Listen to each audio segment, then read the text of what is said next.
এবং বাংলাদেশে হিন্দু নির্যাতন, সেই উপলক্ষে আমরা একটা প্রতিবাদ মিছিল করছি।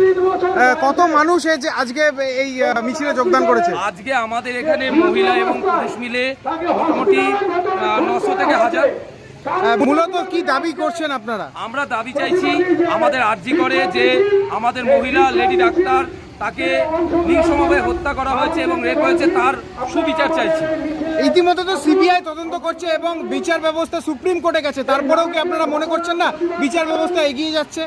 বিচার ব্যবস্থা দেখুন, সিবিআই তো সিবিআই এর কাজ করছে, কিন্তু আমাদের যে প্রমাণ ছিল সেই প্রমাণগুলো লুপাট করা হয়েছে। অ্যাকচুয়াল আর্জি করে যে প্রমাণগুলো ছিল লেডি ডাক্তার হত্যার, সেই প্রমাণগুলোকে লুপাট করা হয়েছে। আর এই লুপাট করার পেছনে সরকারই দায়ী আছে। এই যে আজকে মিছিল কোথা থেকে কোথা পর্যন্ত হচ্ছে? আজকে আমাদের নিশিংপুর